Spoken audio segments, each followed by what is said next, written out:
Okay. Welcome, everyone. Our April meeting for CRAC. We're beginning at 4:32 or 4:33. I'll start the meeting with our land acknowledgement.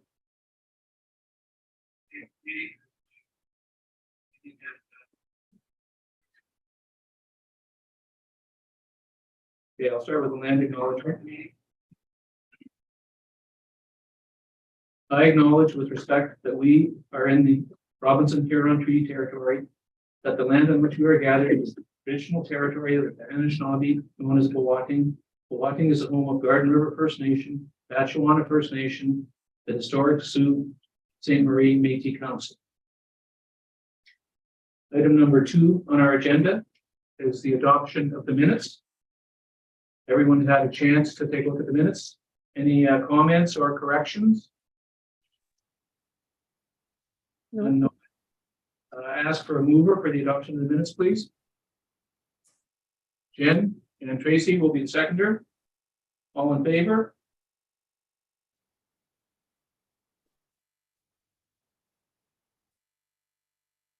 A declaration of pecuniary interest. Anyone have anything to declare? None.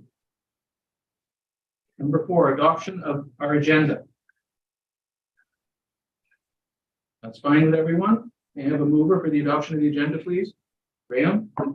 And a seconder? Mark. All in favor? Okay. Number 5, business arising. Our first item on number 5 is our CRAC terms of reference. You saw them in your package. Are there any comments or questions about that?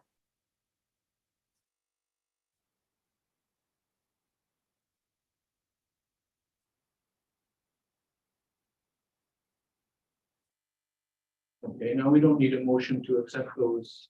Yeah. Oh, we have do? a motion, yeah. Okay, There would, depending on how the schedule works, just so everybody knows, there may be times where we would call an extra meeting if there's something does come up, if it needs to be addressed. But we did have situations in the past where we ended up canceling a meeting because there wasn't enough on the agenda. So we thought this might be more efficient for the group managing the group's time.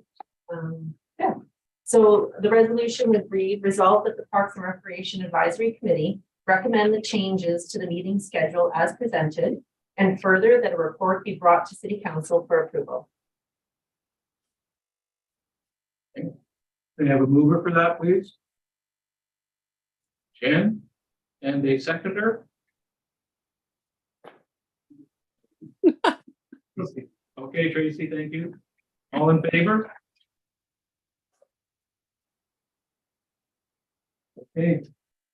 Item 5.2, park development updates. I guess I'm going to defer to Brent or Virginia, or I can start. okay, thanks, Brent. Sure, no problem. So we've had both of those proposed right now, both for requests for proposals, and received submissions on each. We're going to report to council on the West End splash pad coming up very shortly. So I'll come to the next meeting. And then with respect to the Rosedale Park, we are just meeting as a committee on that to finalize that. So we'll be able to report back to the next meeting. For the posting. Okay. And then I can add in about James Street. So there's still a few items that need to be completed at James Street. One of the items is painting of the basketball court with fun design. So we're going to actually incorporate that part of the project into Summer Moon Festival this year and have a call out and look at having that as kind of more of a fun event type activity around painting the basketball court. And there's a couple items that still need to be installed, which will be finalized in the spring. Okay, thank you. Any questions or comments? Tracy? Virginia, I'm just looking for an update. I believe in one of the last meetings, we had talked before about the slides at some of the parks that were closed because there was parts on order. Yes, so Is there an update? we gave the update. That was the meeting you missed in February. So basically, I'm gonna have to refer to the minutes, but I believe the pieces, we were able to source the pieces on the smaller slides. and to replace them. Unfortunately, I think with the larger slides, if I remember correctly, we couldn't replace or we couldn't fix the piece. So we're looking at replacing the whole unit.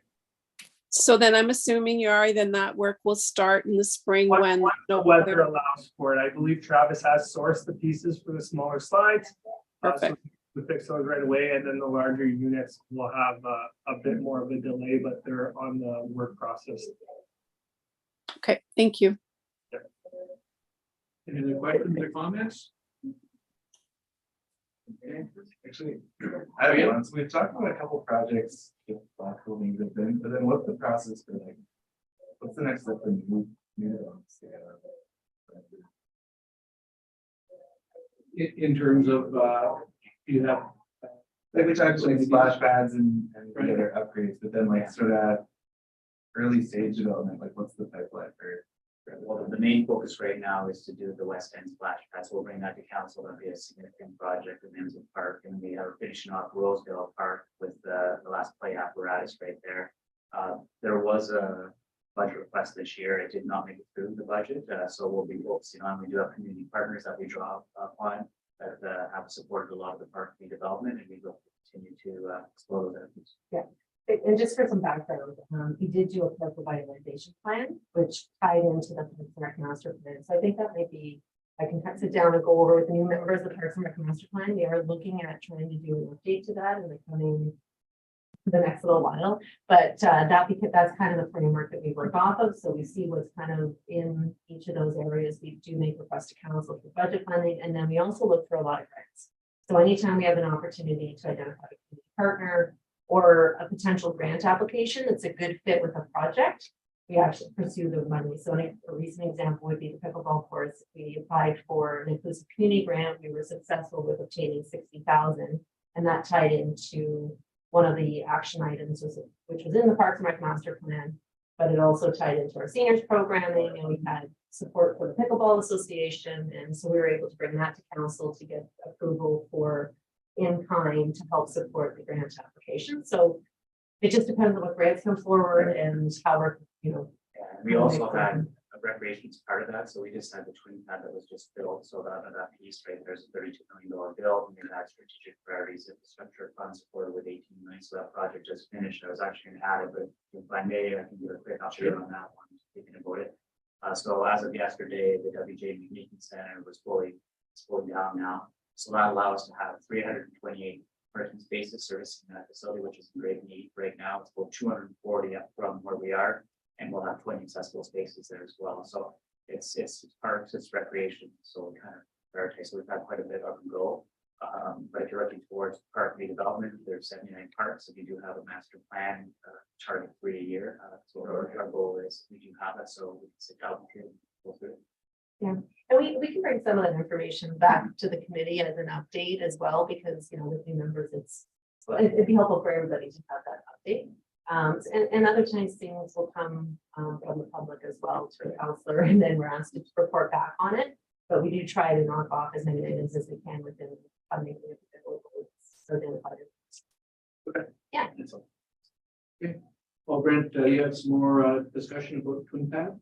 Sure. Well, I think everyone was aware the grand opening was on March 6th. We did see some familiar faces. I saw him in the crowd there, Dean, and it was well attended. We were fortunate to have chorus students that were going to be learning in the facility upstairs in the classrooms at 10. So I would say there was probably close to 1,000 throughout the day through the facility.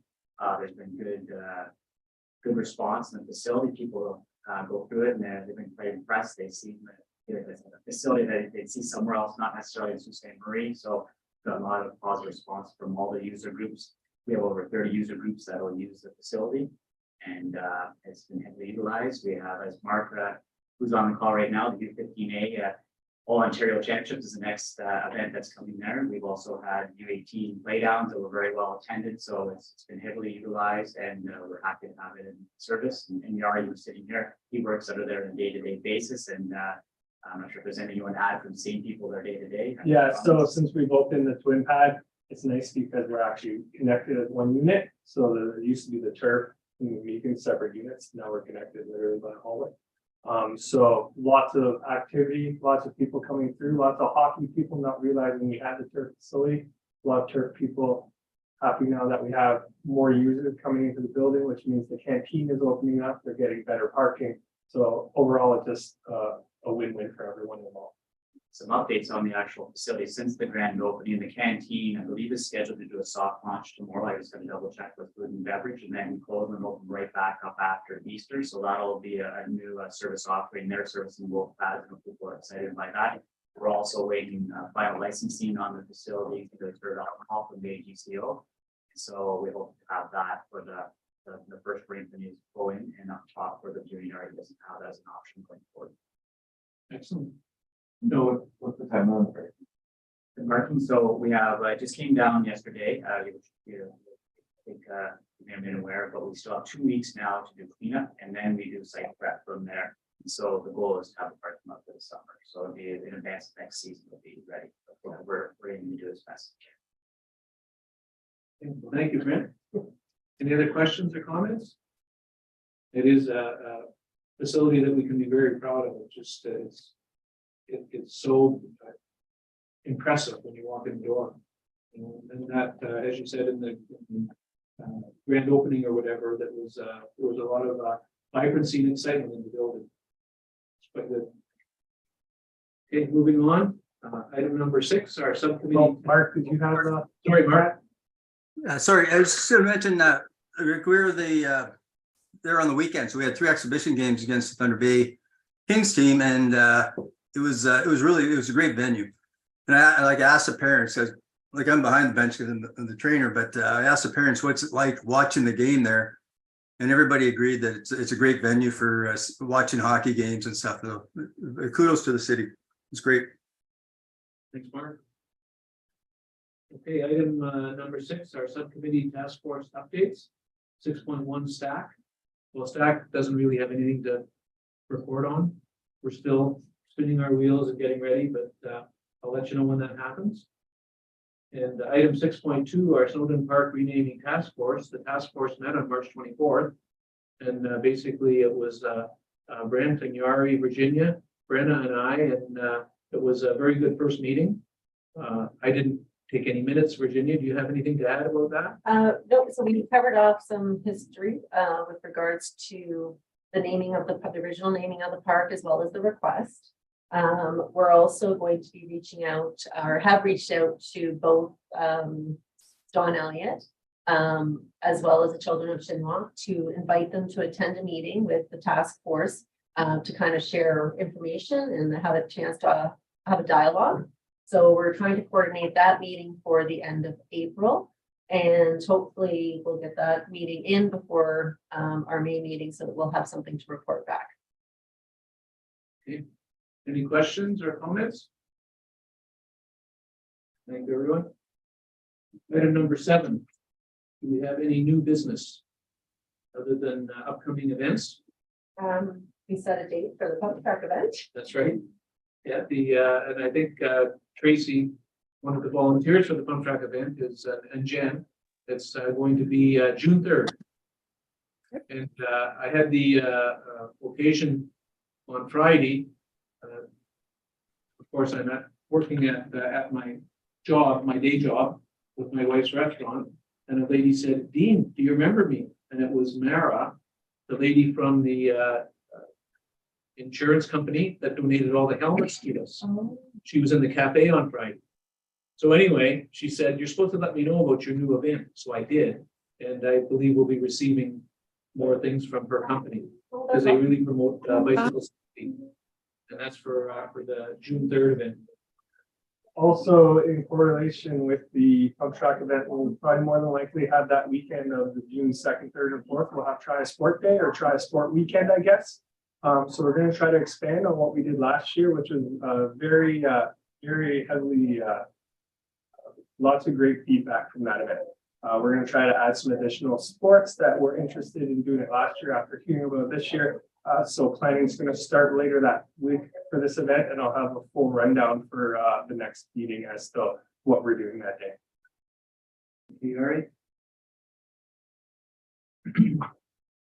Item number 7.2, like to work week. Now, I know that Emily is in a meeting right now. Yeah, so Emily sent her regrets. Emily Cormier is our sustainability Right. coordinator with the city of Sault Ste. Marie. So she's organizing as part of June's participation month.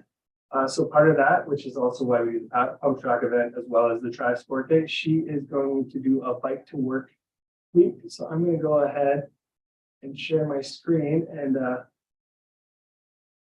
I'll do the presentation on her behalf as she set her regrets yesterday. Okay, so Bike to Work Week 2023, an overview. So obviously not going to be presented by Emily today rather than me, but all the information is in here. So the event overview, basically it's going to be organized by the City of Sault Ste. Marie in conjunction with the Sioux Cycling Club and Algoma Public Health. It's a week-long event that will be on place from June 3rd to 9th. We're going to encourage people to leave their cars at homes and walk, cycle, carpool, take transit or telecommute. So Zoom meetings. This is going to be a friendly competition that we're hoping to have between solo cyclists as well as workplaces in Sault Ste. Marie by celebrating rewarding sustainable transportation. It also coincides with Canadian Environment Week, which was established in 1971 and celebrates Canada's environmental accomplishments and encourages Canadians to contribute to conserving and protecting their environment. So just to continue of the overview, hashtag Sioux Bikes 2023 includes everything from getting groceries, riding to and from work or school, hitting the hub trail, trail rides, fat bikes, rides, or other recreational rides, exploring in and around Sault Ste. Marie, getting around on smaller wheels like rollerblades or scooters, and manual electric scooters count too. We're going to log any of your any and all non-car rides every day here. So the link is in. If I click this, this will bring us to a Google form, but I'm not going to do that right now.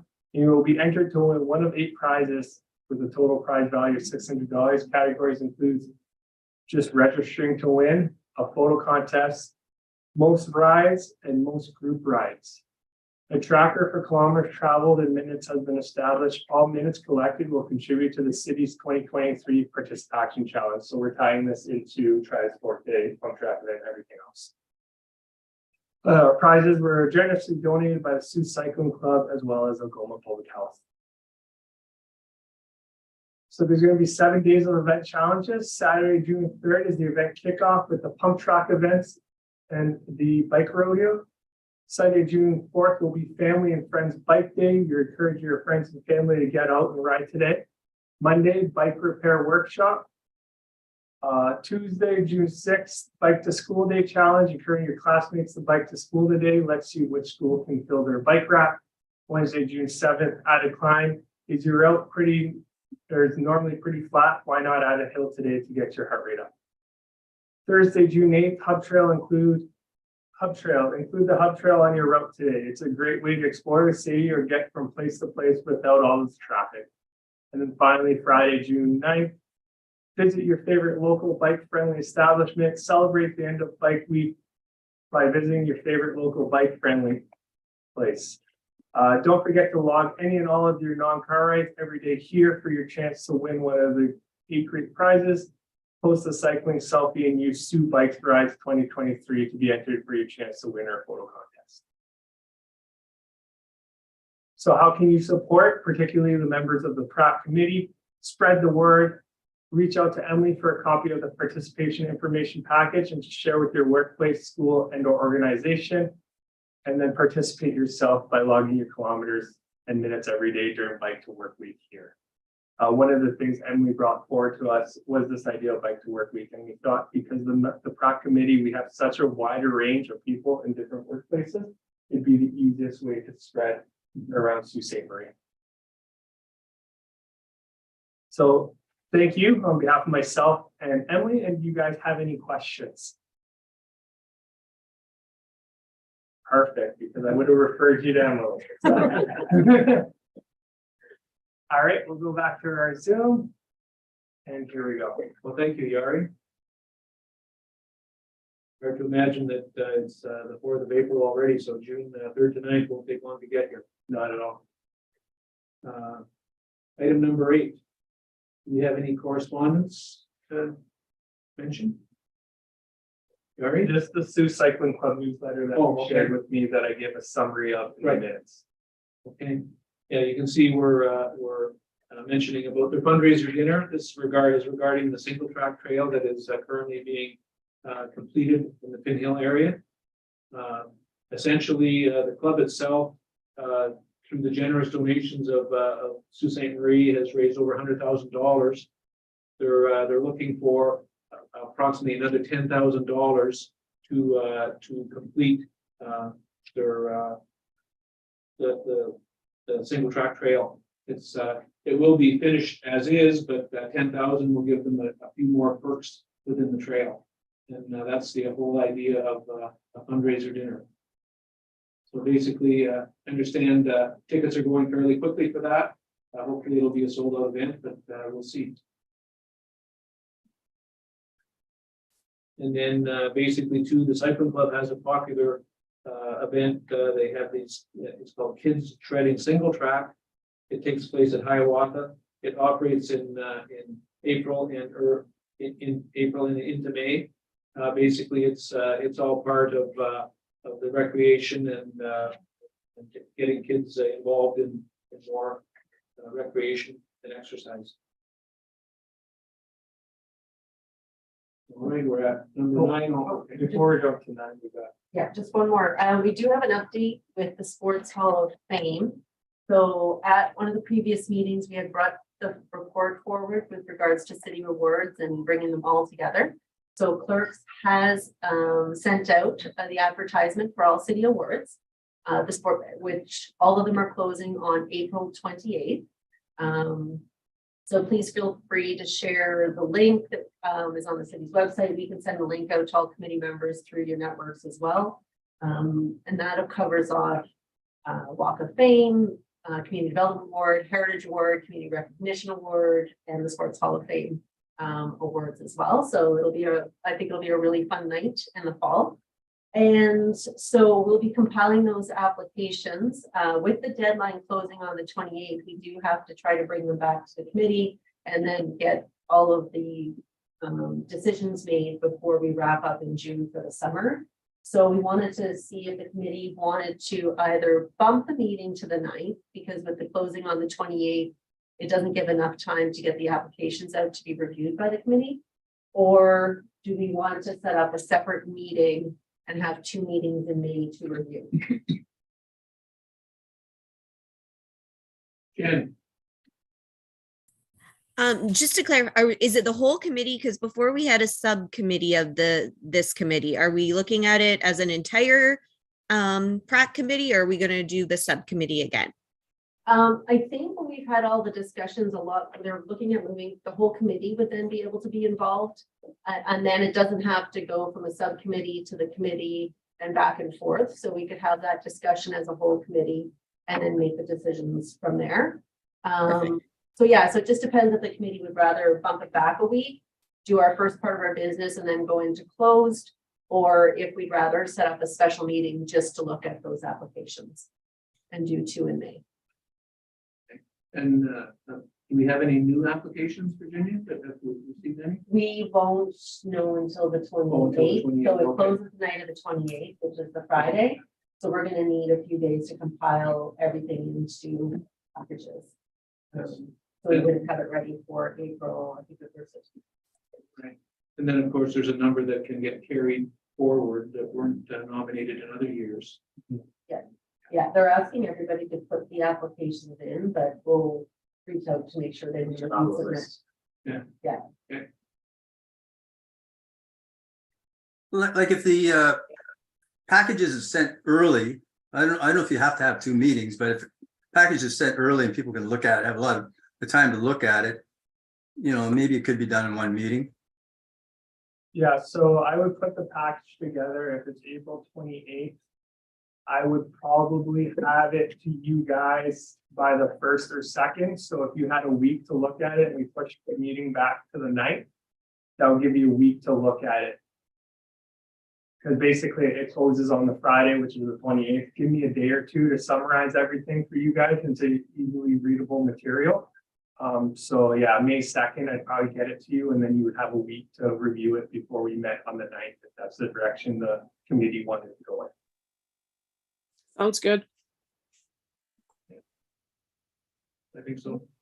I don't think we need to show a hand. I think that's great. So And May 9th.